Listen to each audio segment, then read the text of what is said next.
Hello everyone, welcome back to my YouTube channel. This is your dear Edith, who is always bringing on your way those wonderful tips to grow our beautiful home. I'll be right back.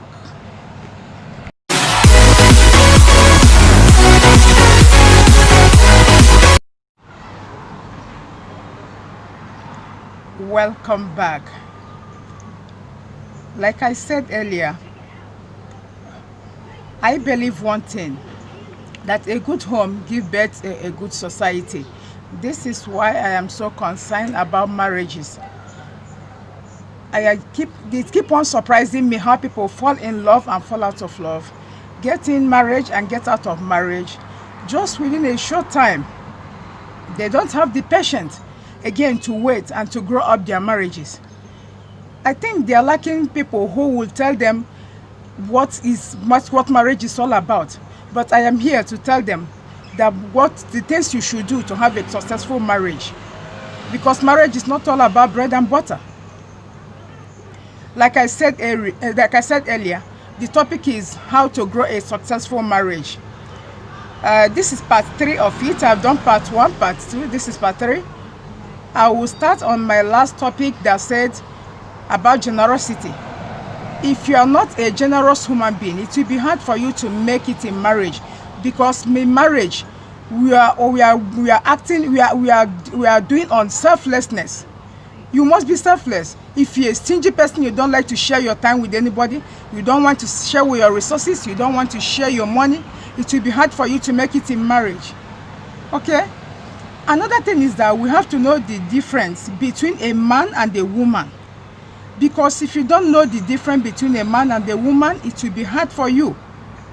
And if you know it, it will help you. Because you know that we women, we are so dramatic in nature. You wake up in the morning and ask a woman, how are you? She will keep silent over it. She won't even answer you. It's because the hormone over her have make her to keep silent. The hormone in her has started controlling her. We should know how the hormone works in our body and how everything works in the life of a woman. Okay? And we women, we have to know the time to talk to your husband. Not every time that men love to talk. I know women, we love talking. We love touching. We love talking. But it's not every time that your husband is in a mood to talk. Sometimes, men, they love thinking. They are busy thinking about how to settle one issue or the other in their head. When they are quiet, you know that they are thinking. But I'm not saying that you should leave him to think of his life, no. But it's not every time that someone should be in mood of telling you stories and making jokes of you. They are telling you stories when they are relaxed in mind. We should know all these things. If we know all these things, it will help us to make it in our marriage. Okay? And another thing I want to talk about is we should be very, very careful of these wrong marriage counselors, because I know many of my friends that their marriages today has been destroyed by a wrong marriage counselor. Some of them that you are going to, I'm not saying it's not good to go for a marriage counselor, no, but some of them has passed through divorce, and the anger and the agitation is in them. That bitterness is in them, and when you come, they will give you the direction that's according to their heart. If they are advising you, please use your head. Use your head. And be careful of bad friends. You tell your friends everything that your husband is doing to you that you don't like. Some of friends, the only advice they can give you is to quit. Leave him and have your freedom. I don't know what you are running up and down for. Please know who you talk to in your marriage. If you have problem in your marriage, I think it should be better you go to God in prayer. Talk to God. Pray about it, and I know that there is nothing difficult for God to settle. And we should not be a burden to our marriages. Don't be a burden to your partner. Let it not be like one man that the pastor said that everybody that is coming to church should come with their problem, and the man put the woman in the basin and carry her to church. It happens in Africa. Please, don't wait until you be a burden to the marriage, okay? Don't neglect each other's needs. Don't neglect each other's needs, okay? We want each other. Don't treat this marriage like it doesn't matter. We need each other. We want each other.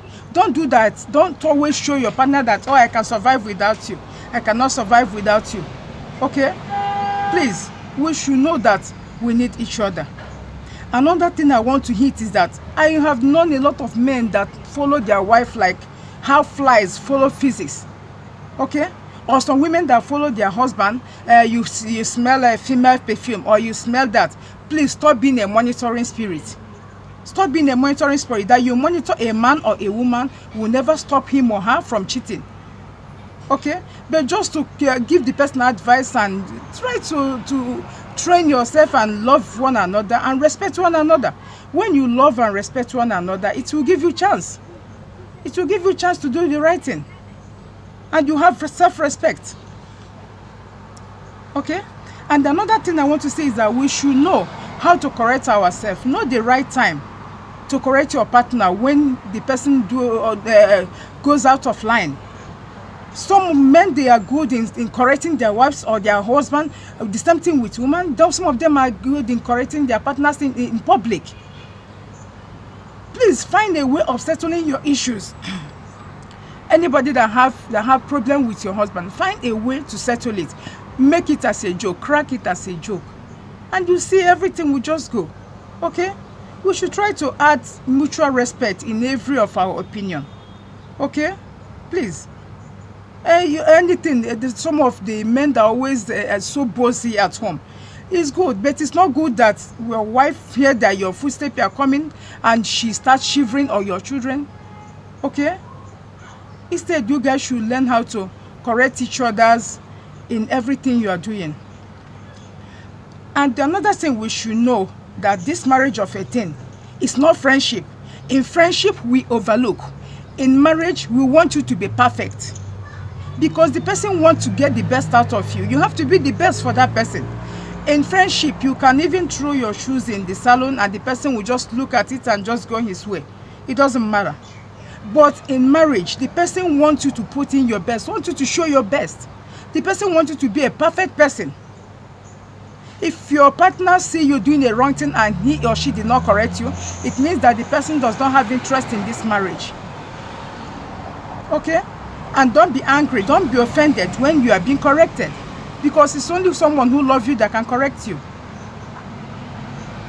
Okay? Another thing I want to say is that we should not keep scores. We should not keep silent in our marriages. When they have problem, when they have misunderstanding, some of them, they end up keeping silent to each other for days. 1 day, 2 days, 3 days. I heard one that said that husband can be silent over the issue for more than 1 month. They will not talk to each other. They will not communicate. Everywhere will be in dark. The children will start getting aggression of what they don't even know. Transferring aggression to the kids and to people around you. Okay? We should learn how to settle our scores and talk openly. Don't wait until when it has gone few days before you say what is your anger. Practice open-mindedness, because sometimes it may be something I'm thinking in my mind. It's not even exactly what happened. I want to talk about appreciation. Appreciation and giving surprises in marriage. It helps us to go a long way. No matter how little the surprise is. Show some appreciation to your wife. Show some appreciation to your husband. It can be a little thing. I didn't say you should go on expensive things. If you have the money to go on expensive things, bravo. But if you don't have little things, as little as deodorant matters, wrap it with a paper that shows love.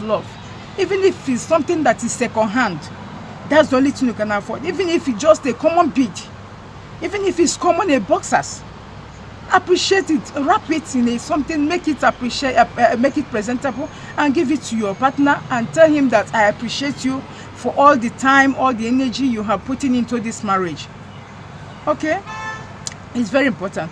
I want to talk about how we keep ourselves in marriage. We should try to take care of ourselves. Don't think because you are married, it doesn't matter again. Or because you have children, it doesn't matter again. Some of them in Africa, they will just put on tie a wrapper, or they will just put on a gown without a bra. Or you see the man moving up and down with a very big pot belly, up and down the whole house. No, You should try to be attractive and dress to be keep yourself attractive for each other. Okay? Don't leave your stomach, you a man, don't leave your stomach to be as big as a grave of a child just because you are married and you have kids. You must try to look attractive. Okay? I want to say something again that will help us to have a successful marriage.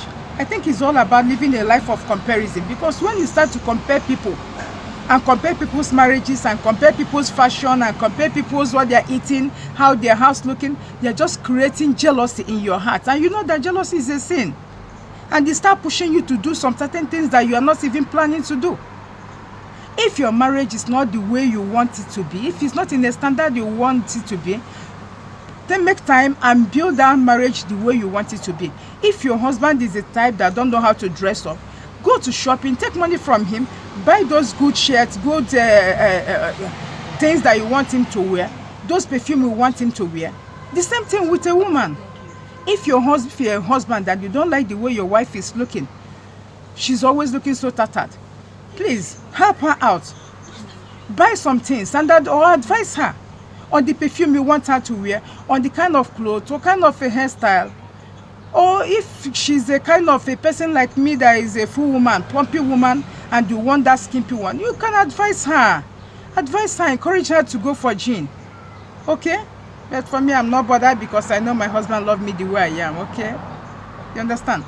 But if you want somebody who is that skinny, advise her and encourage her to go for gym for you. Change her dressing. Those things that will make you to be looking outside, put it in her. Okay? Vice versa. Okay? Let's try to look neat and look attractive for each other. And when you are even neat, it gives you happiness. It gives you happiness. And stop comparing our marriages with other people's marriages. Those things that you need that is not in your marriage, please work and put it in your marriage. Okay? Put those things. If your husband talks so much, gently tell him that you cannot control a man immediately. Know the way to talk to them, to take care of them. Okay? And another thing I want to talk that is always affecting marriages more than money is about our extended families, our families. Some men from African society, they don't normally give a woman chance to take care of their families. It's always a problem. There are just very few that can care for you and care for your family. Okay?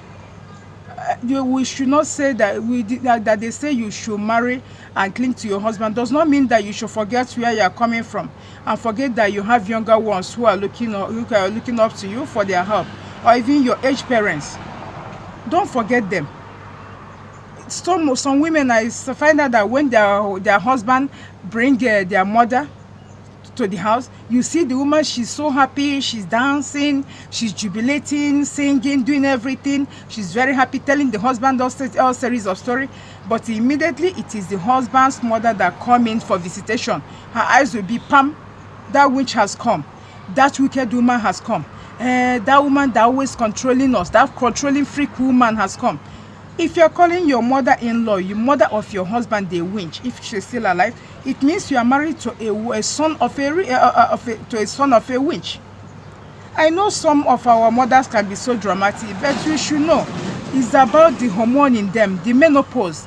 Menopausal stage is always affecting them.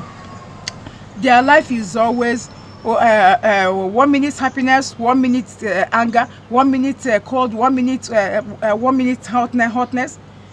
Anything, anyhow you want your husband to treat your husband, please treat his own father, his own parents, how you want him to treat yours. Treat him good, treat his family good, and you see him treating you and your own family good. And when we treat our families good, you see how happy everywhere will be. Okay? Please, as I said earlier, please beware of wrong marriage counselors. They are always caring. They come in, hey, don't worry, everything will be fine, hey, and they are choking you at the back. Please, be careful of wrong marriage counselors. I have come to the end of this video. Don't forget, I am still your darling Edith. See you next Friday. Don't forget to subscribe and hit down that subscribe button. Like, share, and write down some comment for me, for you to know when I upload a new video. And your comment will help me to be able to make some videos next time from the comments you write down for me. See you next Friday. Remain blessed. Bye.